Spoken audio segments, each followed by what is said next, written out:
Ladies and gentlemen, welcome to lecture number 28. Well, in this lecture, we will talk about something very important about the mean value theorem for integrals. And there are more, there are three of them, but we're going to talk about in Calculus 1 only about one of them. And in fact, it will be the integral version of this guy here, right? I think I showed you this last time. So this is made by one of my former students in advanced calc. And he was so fascinated with this. But this is the mean value theorem for differentiable functions, right? And now what we're going to do is we're going to learn about a version of this, but for integrals. All right, so I think we can get started. And also we will learn about the average value of a function. So just like I said, it's going to be a shorter lecture, but this will be important for your final exam. All right, so let's dive in and let's see exactly what is the average value of a function. Well, if I have a continuous function, let's say, right, f, and this is defined on a closed interval AB, then the average value of f on this interval is nothing else than just this number that you see here, which is 1 over b minus a times the integral from a to b of f of x dx, right? So this is what we call the average value of f. And in fact, we can actually write it in a certain way. So AV, if you want, of f, this is the average value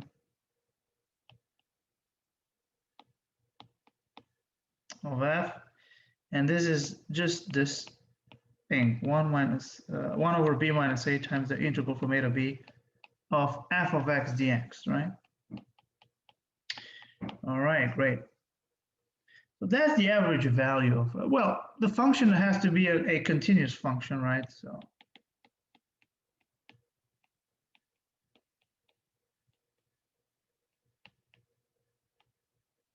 on the closed interval AB.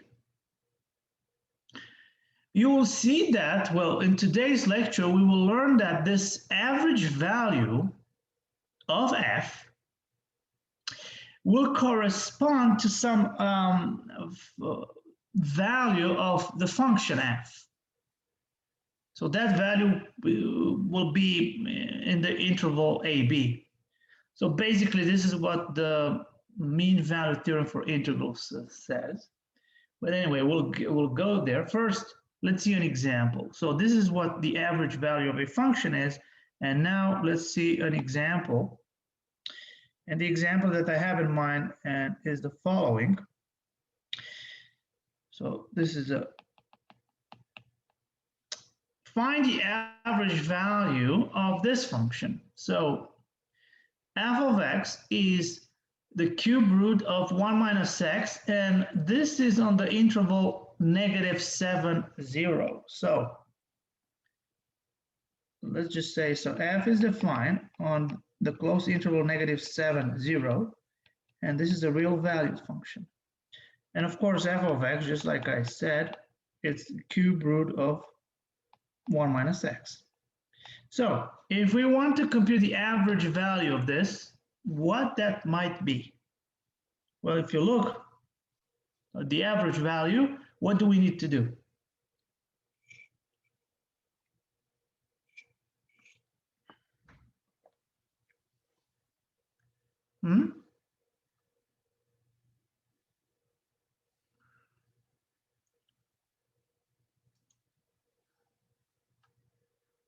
So what do we need to do?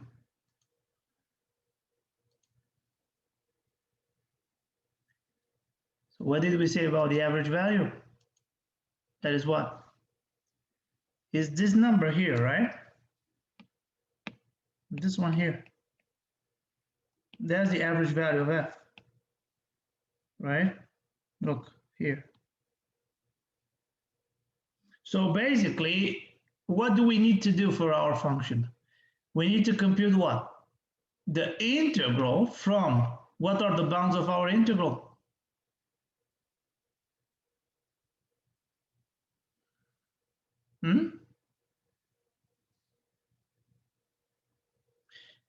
Well, looking, yes, usually it's A and B, but in our case, look, exactly, -7 and 0. So what do we need to do at this point? So if we want to compute this guy here on this interval here, so what we need to do is just to compute the integral from -7. So the bounds are -7 and 0 of the cube root of 1 minus x dx. So that's our function. And that's not all. Look here, we have another number here. We have this guy here, right? 1 over b minus a. So we have to put here 1 over 3 minus -7. So pay attention to that. Make sure that if you're asked at the final or the gateway exam, what is the average value of something, but probably at the gateway exam, no. But at the final exam, if you're asked what is the average value of something, make sure that that you don't forget about that term in front of it, that constant, 1 over b minus a. Make sure you don't forget about that. All right, great. So the average value, just like I said, will be 1, wait, what am I saying 3 here? Jesus Christ, it's 0. Sorry about that. This is 0 here, not 3. So it's 0 minus -7. Yeah, exactly. Yeah, also Sabrina noted what, yeah, exactly, you're right. There is no 3 there, only in my mind. So the average value will be 1 over 7 times the integral from -7 to 0 of the cube root of 1 minus x. But this guy here, we can write it in this way. So this is 1 over 7 times the integral from -7 to 0 of 1 minus x, everything to 1/3 dx, right? So this is what we do. And what do you think we should do here? How to compute this integral? What do you think? Can we actually compute it directly? Can we evaluate the antiderivative directly?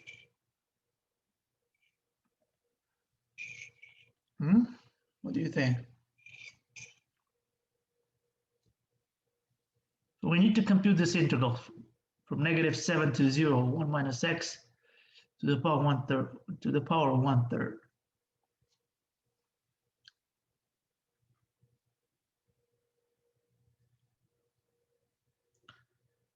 Does this ring like a bell? Well, if you don't like it, maybe you can do a u sub, right? But before you do any substitution, do you see, like, can you see directly if this is like the antiderivative of a certain function?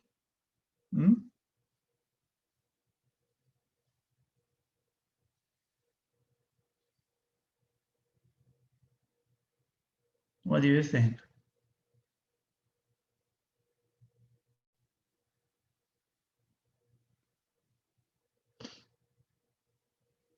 Come on, I'm all ears and eyes.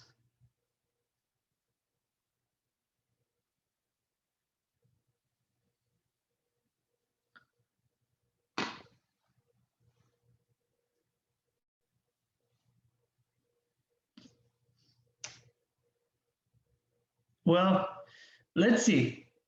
Usually this is the antiderivative of something, but let's see if maybe you don't see that. Maybe it's but you can do a u sub here. Let's say if you do 1 minus x equals u.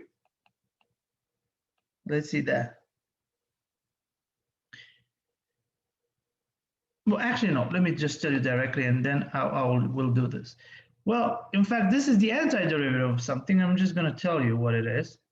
It is the antiderivative of 1 minus x to the power 4/3 times the constant negative 3/4. All right. So I know that the derivative of this guy here will give me this guy here inside, right? So you can actually compute this. So negative 3/4 if you want, times 1 minus x, everything to the power 4/3, everything prime, it will give you 1 minus x to the power 1/3. All right. And now this will evaluate this from -7 to 0, and using the fundamental theorem of calculus, we obtain all this mass here. So we're just going to replace x by by 0, sorry, in the first instance, as you can see here, and then by -7, as you can see here. And once we evaluate all this mass here, we will get this number, whatever. I'll leave this to you as an exercise to figure it out. Why is this number? And this is simple algebra, which I'm sure that you can do. All right. But now, what if you did not observe this at first, right? Maybe you'll be like, okay, this is a little bit too much for me, and I kind of don't see it. That's the antiderivative of that, which, well, let's see another option. What if you do so assume you have to compute this integral here, right? And you'll be like, okay, this is not super obvious for me. Maybe I should make it somehow look more obvious. So what should I do? You see, you have that 1 minus x to the power 1/3. So maybe I could do something to that. So maybe I'll have something like 1 minus x times u. Oh, that 1 minus x equals u. So I'm going to do this u sub. And d of 1 minus x is du, or if you want, this will be equivalent with negative dx. Okay, let me write it here. So this will be equivalent with negative dx equals du. Right? Great. And now let's see what will happen to the bounds of this. You see, I told you there are two options to deal with this. You can evaluate the indefinite integral, so you don't need to take care of the bounds. But if you want to change your integral directly, you can change the bounds, right, as well. So I showed you these two options last time, if I remember correctly. So let's do that. Let's use the second option from last time. Basically, let's change the bounds. So let's see. When x is -7, u will be what? Can you tell me? What is u?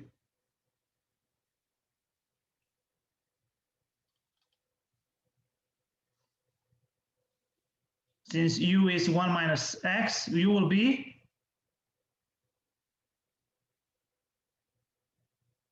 What is it? 8, exactly. And when x equals 0, u will be what?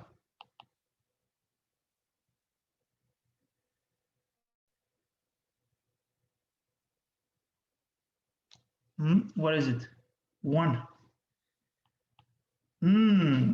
Pay attention here a bit. This is tricky. So do not swap the bounds, just leave them the way they are. So at this point, we'll have that this integral here, in fact, let me write it, this integral here, let me write it here, is what? Is equals the integral from, we should be careful, from 8 to 1, pay attention, of what? Of 1 minus x will be u, so this is u to the power 1/3, And now let's see who du is. So dx will be negative du times negative du. Or if you want, it's negative the integral from 8 to 1 of u to the power 1/3 du. Or if you want, you can actually change the bounds like this, right? So this will be the integral from 1 to 8 of u to the power 1/3 du. Well, at this point, your life is much easier, right? You made your life easy because you know how to compute this guy here. And please remember that this is, well, this is nothing else than just, so is u to the power 1/3 plus 1 over 1/3 plus 1 from 1 to 8. So this is u to the power 4/3 over 4/3 from 1 to 8. And I'm sure you can do the algebra here by yourself. And this will give us the same answer, 45 over 28. And I'm going to leave the algebra as an exercise for you. Please do it. These are details, but you know how they say, I think I've said this a couple of times, the devil is in the details. Don't ever forget that. All right, so you see you have two options here. So let's see, any questions so far?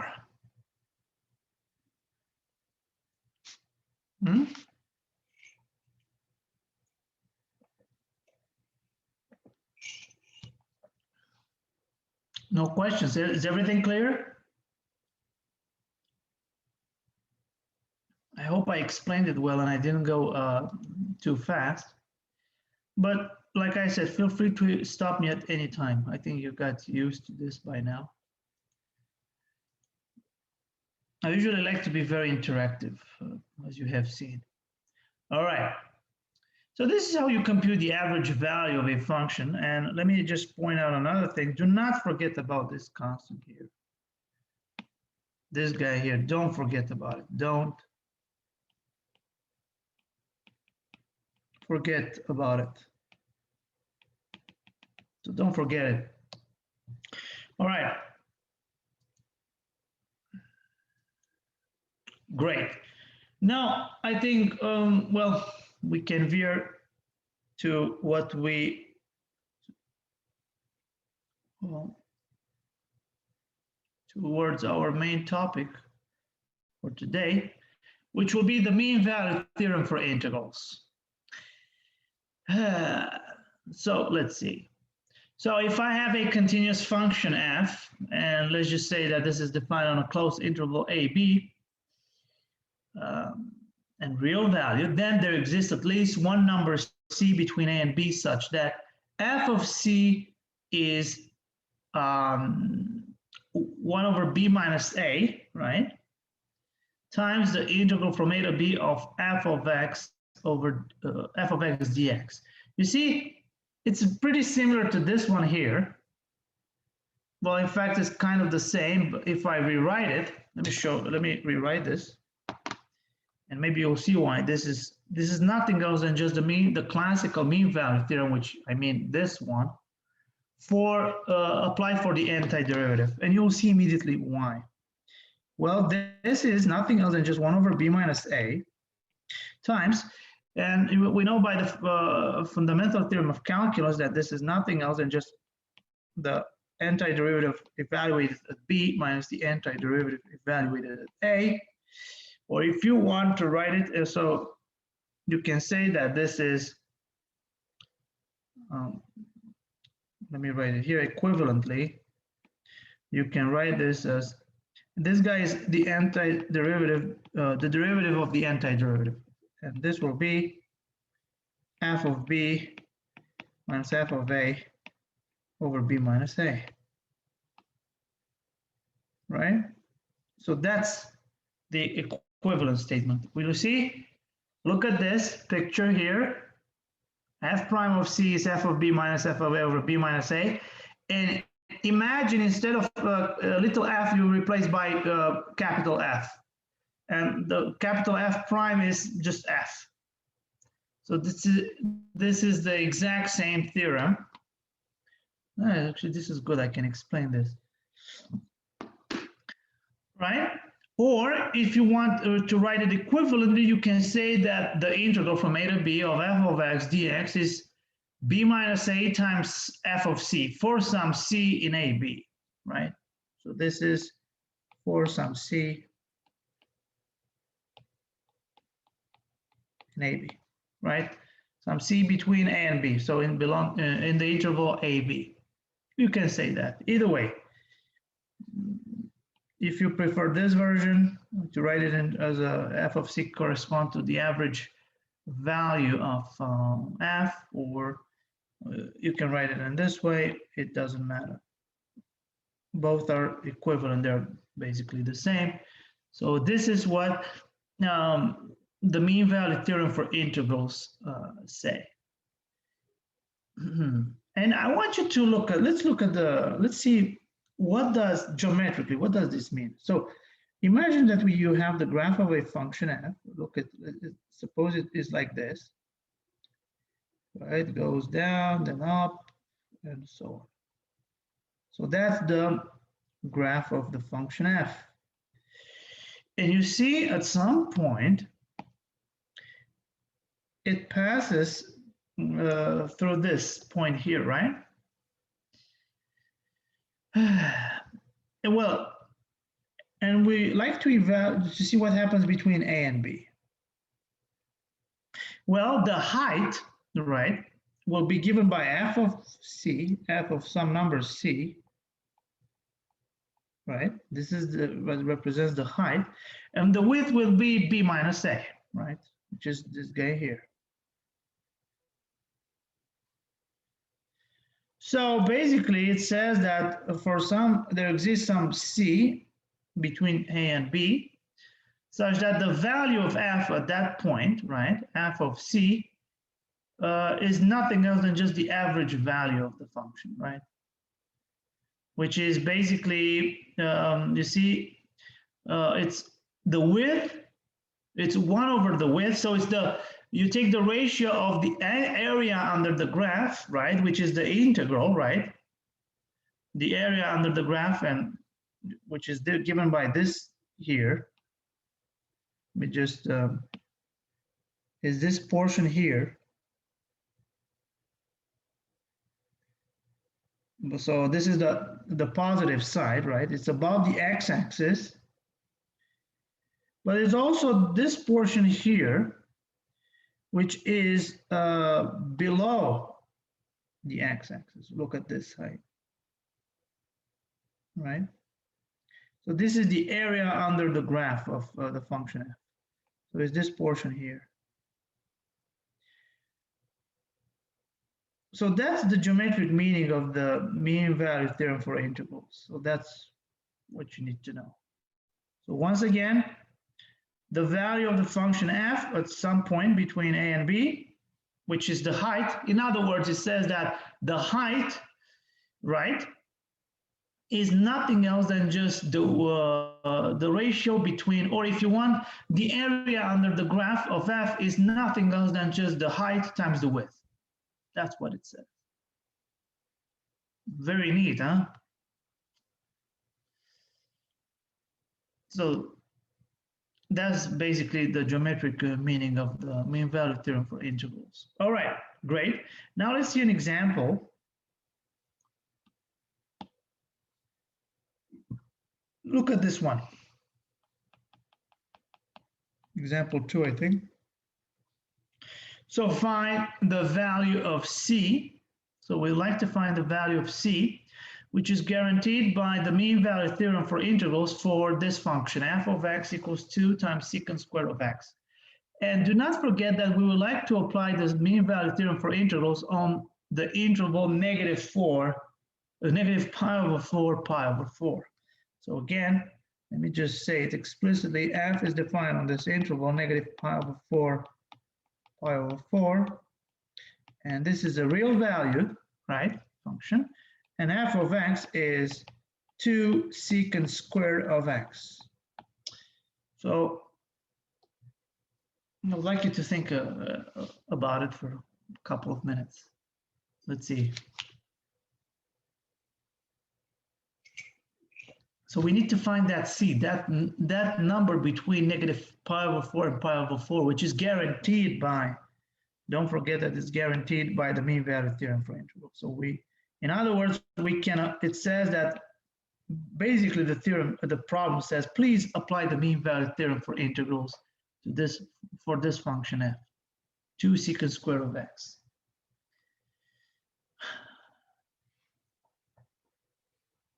So what do we need to do first before we even apply the mean value theorem?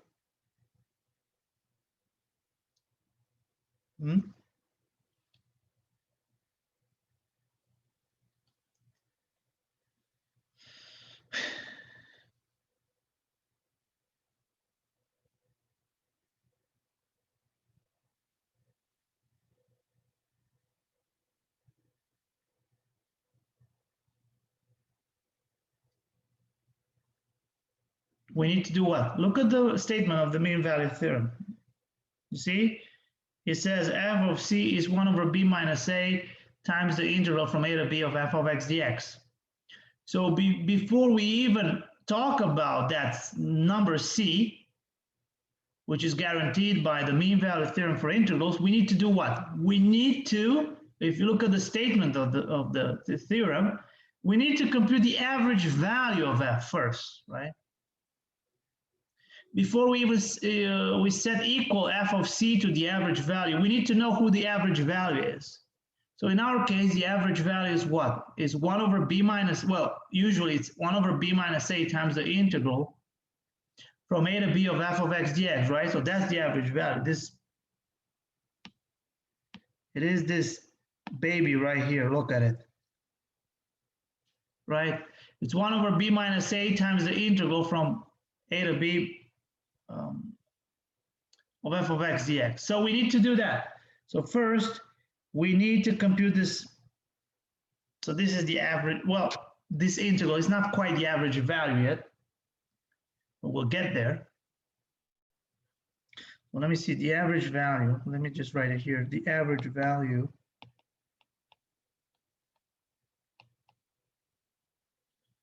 of f is what? Is 1 over, and pay attention, pi over 4 minus negative pi over 4, times the integral from negative pi over 4 to pi over 4 of 2 secant squared of x dx. Ouch. Dx. That's the average value, right? So keep that in mind.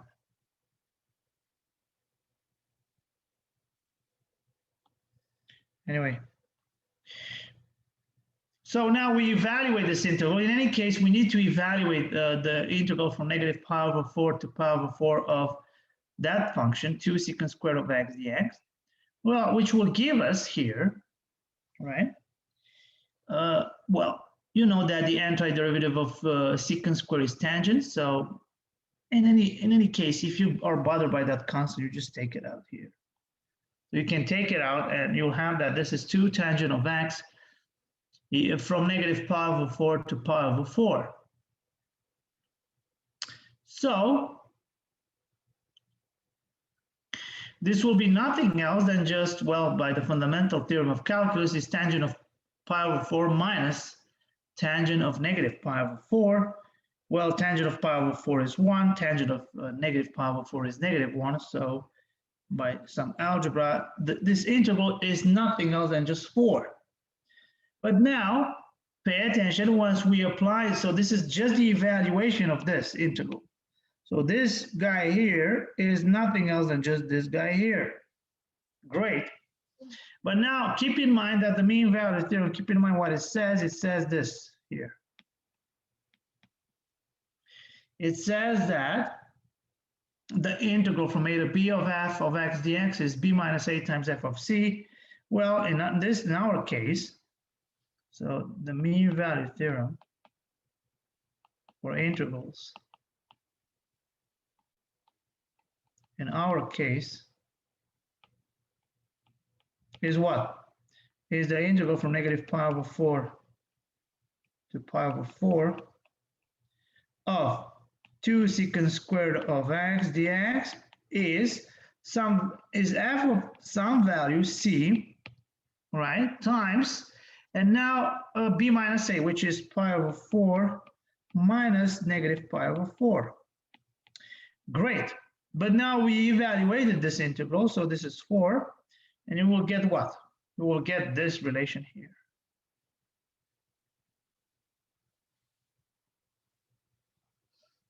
Right? So get that 4 is f of c times pi over 4 minus negative pi over 4. Beautiful. But who is f of c? Well, the function f, do not forget who our function is. It's just this guy here. So this implies that, well, this will be equivalent if you want.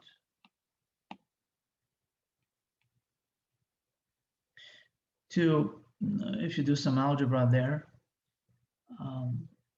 to 8 over pi equals 2 secant squared of c.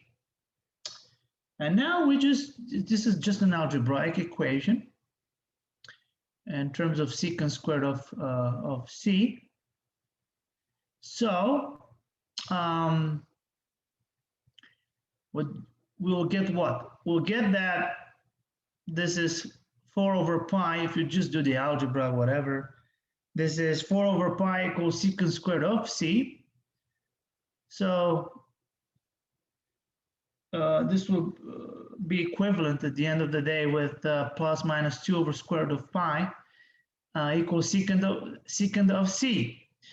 And now pay attention because we need to solve this algebraic equation. So c will give us this guy. So c will be nothing else than just arc secant of 2 over square root of pi. And now we have to be careful because there is one thing I haven't said, and let me say this now. This c here, the mean value theorem for integrals, holds for some c in this interval, negative pi over 4 and pi over 4.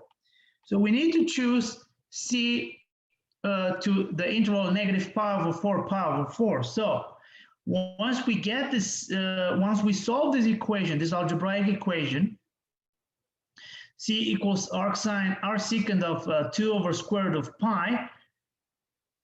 This is important. We must choose c in that interval.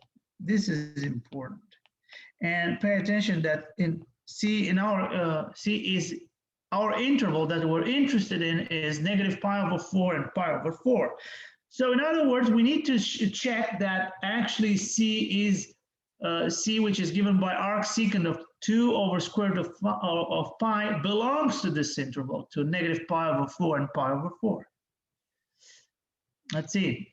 There is a question here. How did I get 8 over pi? That's a good question. That's great. So look, this guy here, let me just, so it's, is equivalent with 4 equals f of c times pi over 4. It's just an algebra. Okay, let me write it like this, plus pi over 4, which is f of c times 2 pi over 4, which is f of c times pi over 2. So there we go. So it's 8.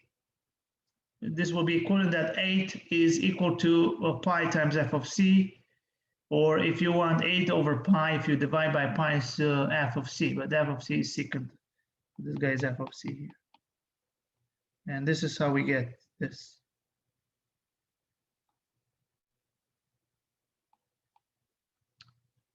Is it clear now?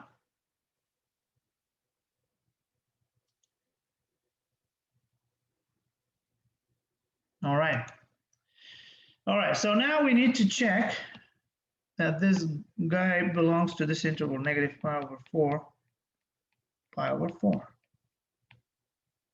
So check this.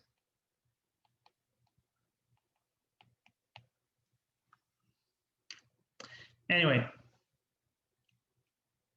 so this is how we find the C, the value of C, which is guaranteed by the mean value theorem for integrals for a function. Wow, this is actually pretty strong. Let's see, are there any questions about this?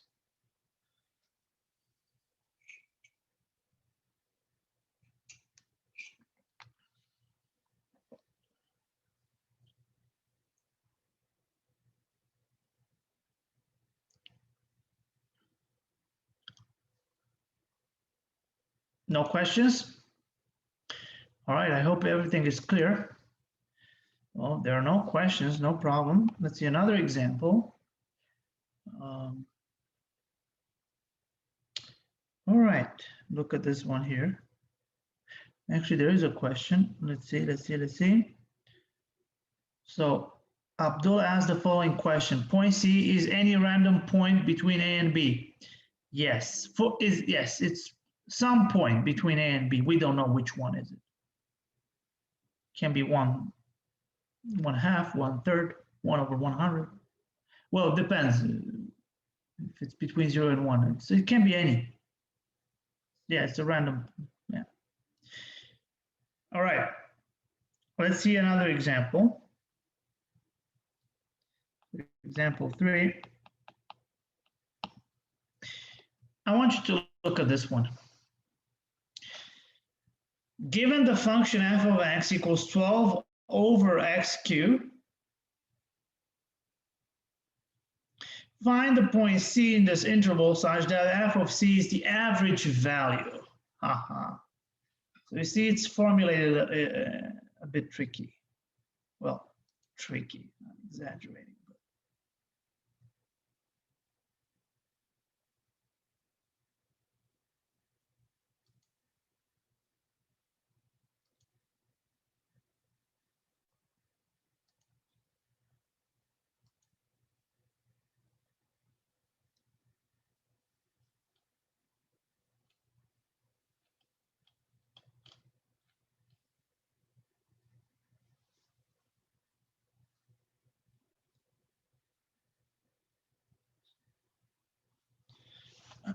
So what would you do here? How would you approach this problem?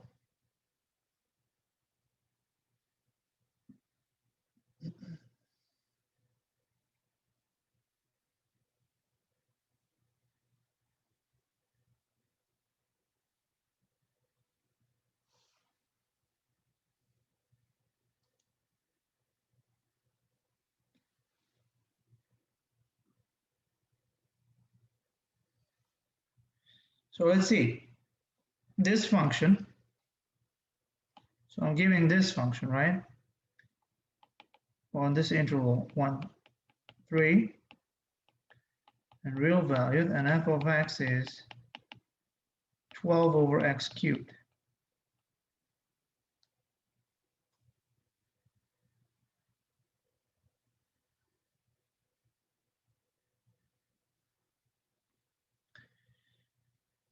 And I'm interested to find the point C in this interval such that f of C is the average value.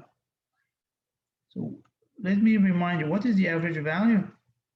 Can you tell me what is the average value of our function in this, of f in this case? What is it? So let's write it here. The average value of f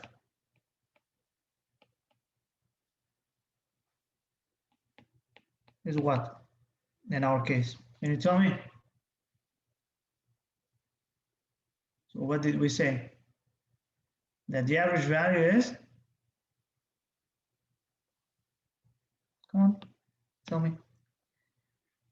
Look at our interval. So it's what? It's 1 over 3 minus 1 times the integral from 1 to 3 of f of x, which is 12 over x cubed dx. and we can actually compute this, right? It's 1/2 times the integral from 1 to 3 of 12 over x cubed dx. We can take this constant 12 outside, so this will be 12/2 times the integral from 1 to 3 of 1 over x cubed dx. All right, great. So just like I said, the average value would be this, and we can actually compute this, right? So we have this integral here. Look at it. And which is right here. Well, we can, well, so, or if you want, you can rewrite this. In fact, let me just rewrite it a bit so that you can see it clearer. This will be 6 times the integral from 1 to 3 of x to the -3 dx, right? 1 over x cubed can be written as x to the power -3. So this will be, this guy here will be 6. And now we can compute this guy here. And guess what? The antiderivative of x to the -3 is -1/2 times x to the negative. So that's the antiderivative of this. And we're going to take this from 1 to 3 by applying the fundamental theorem of calculus. And we're going to replace x by 3 and then x by 1. We're going to subtract them.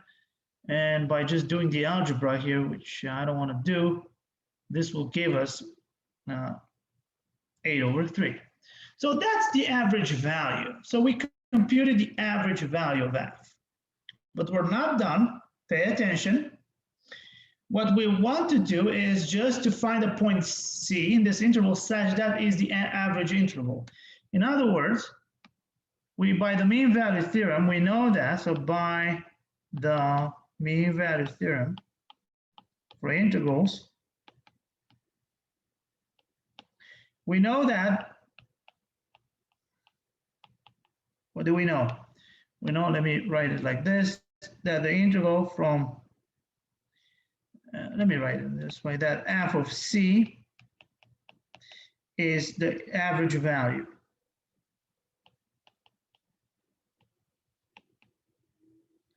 of f for some c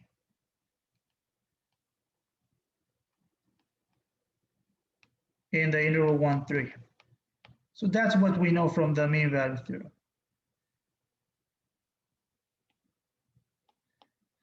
Great. So now we just have to set equal f of c equals to 8/3 because the average value of f is 8/3. But we know that f of c is 12 over x squared, so f of c will be 12 over c squared. And now it's just an algebraic equation, 12 over c cubed, not c squared, c cubed equals 8/3. And if we solve this, we get this guy. You see, that's the value c. Well, I have one question now. Are we done yet? What is the one last thing that we need to check here?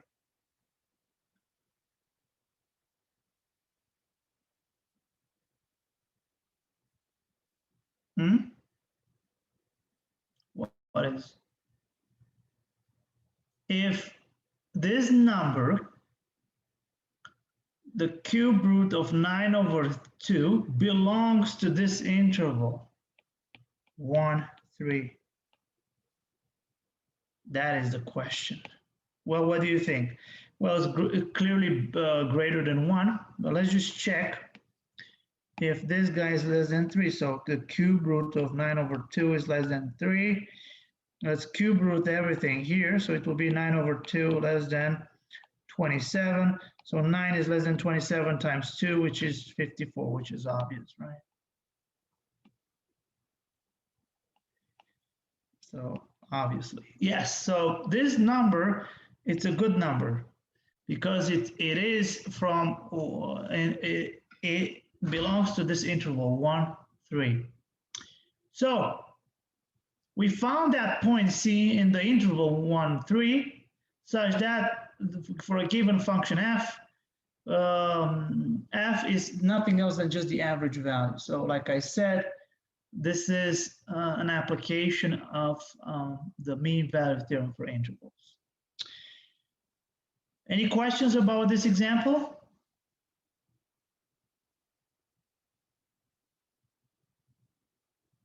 Any questions? Well, I hope everything is clear. So I think I'm gonna stop for today. Just like I told you at the beginning, this was a shorter lecture.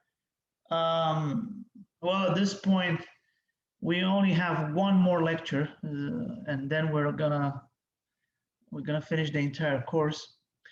So in the next lecture, which, well, it's not going to be that relevant for your final exam, but it will be an important lecture if you would like to see how you can compute, how you can approximate integrals. But anyway, that will be on Monday, May 3rd. All right, guys, I think I'm going to stop here. Feel free to stop by my office hours in like at 2 p.m. if you have any questions. Like I said, I will deploy today the gateway exam, the gateway 2 exam. Probably it will be available around midnight. I'll give you 2 days to do it, or maybe a little bit more, but I'm not sure about that. I don't want to be too good to you. So probably we'll have 2 days. And yeah, that's it. All right. I'll see you. Bye-bye.